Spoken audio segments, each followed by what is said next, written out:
Good morning. I can't sleep, so I was watching videos and I stumbled across my very own, I think it's my very own. Now that I'm looking at it, that's a really poorly worded sentence. A remedial course on Murbeast street cred.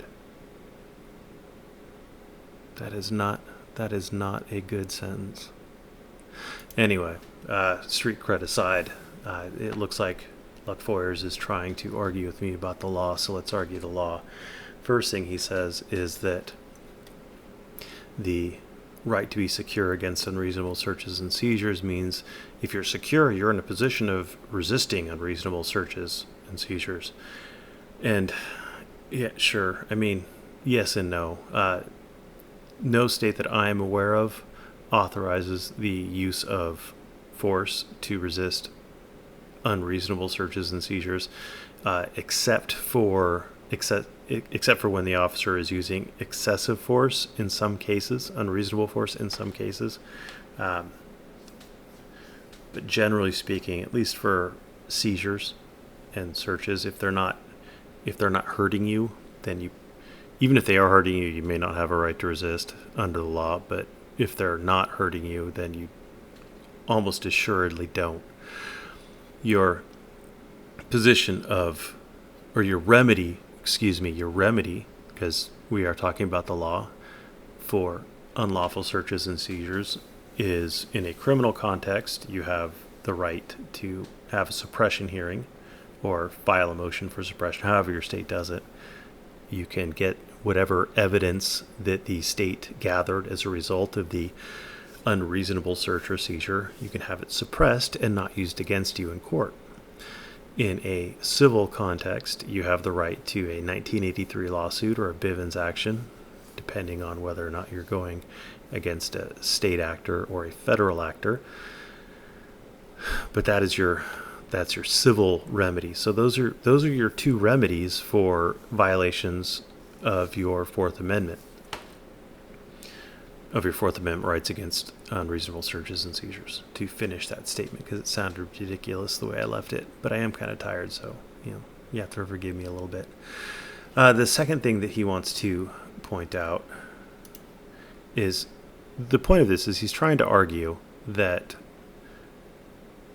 the officer has an affirmative duty to explain to the suspect at the time of detention what the specific facts were that the officer relied on in forming his decision to do the detention.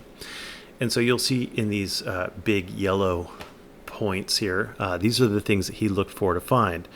Unfortunately, Luckfawyers suffers the same flaws as other sovereign citizens by not reading the whole thing and by trying to take individual pieces out of context. And we can easily deal with this. What he's trying to say is, at that point, the officer has to explain it. At its inception, the officer has to explain it. But that's not what it says. If it actually said that, you would see that in big yellow print. But it doesn't say that. In fact, no case says that, because there is no affirmative duty for an officer to explain it to the suspect at the time of detention. But we can see from these two sentences, there's two sentences here. I'm not looking at the first one, but I'm looking at this sentence and this sentence. But we can see when the officer has to explain it. The court says, this is Terry v. Ohio, we must decide whether at that point it was reasonable for Officer McFadden to have interfered with petitioner's personal security as he did. We means the court. We, the court, must decide whether at that point it was reasonable for Officer McFadden to have interfered with petitioner's personal security as he did. It's the court that decides that. It's not the suspect. Petitioner must decide whether at that point it was reasonable for Officer McFadden to have interfered with petitioner's personal security as he did. Well, that would be a different sentence, wouldn't it? But it's we must. And they continue. And in determining whether the seizure and search were unreasonable, our, meaning the court's, inquiry is a dual one. Whether the officer's action was justified at its inception, and whether it was reasonably related in scope to the circumstances which justified the interference in the first place. What the court is saying here is that when the officer has to justify his reasonable suspicion, and this would happen at a suppression hearing, the defendant's attorney would have filed a motion saying that the seizure was unreasonable and they want to suppress the evidence that was gained as a result of that unreasonable search or seizure. And the officer is going to have to testify that at the point where he did the detention, or at the point where he started the search, he's going to have to show what facts he had at that time. He can't say, well, I found a bag of marijuana in the suspect's jacket after I searched him. That doesn't justify the detention. The officer would have to be able to articulate facts available to the officer before the detention, before the search, in order to justify the search or the detention. That's what the court is saying.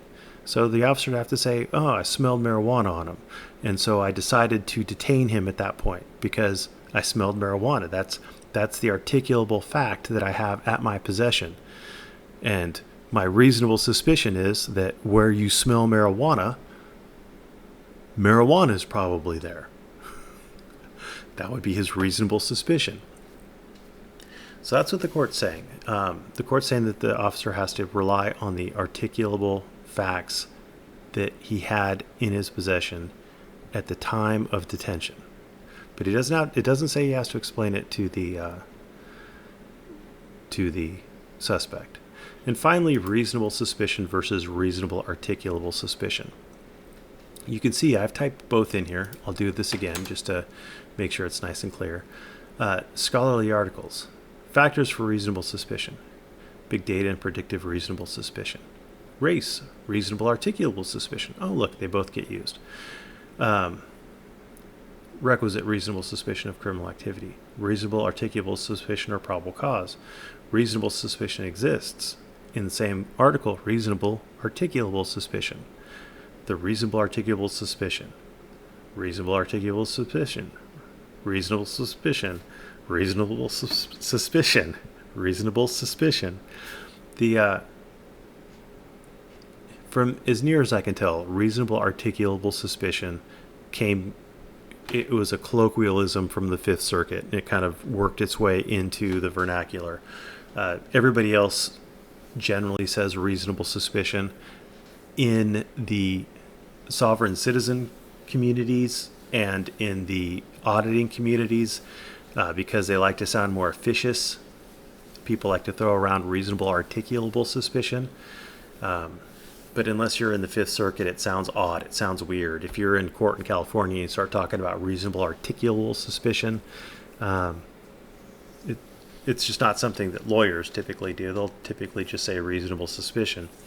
So, but you're not wrong. You're not wrong by saying reasonable articulable suspicion. It's just more words, and they both mean exactly the same thing. They're just shorthand ways of stating the requirements on the officer to justify a detention. They both mean the same thing. So I hope I've gained back some of my street cred. Actually, I really don't give two shits about street cred, but I do enjoy a good legal argument. So thanks for watching and have a great day.